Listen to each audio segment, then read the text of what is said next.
So hi guys, I'm Nabeel Architect and I'm back with another interesting video. So in this video I will show you how to expand cells in Google Sheets. So we are here in Google Sheet.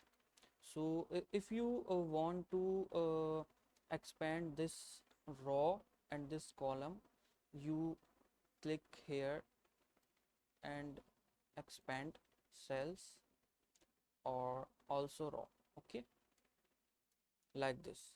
And another way of expand column and row, you click here and right click, you can see resize now, and I type here 75 and enter, and you can see this is just 75.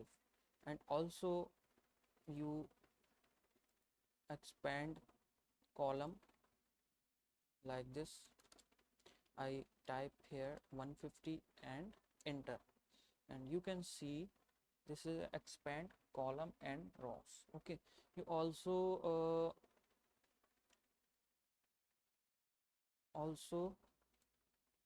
resize the column like this and double click in column, so this column and this rows also resize.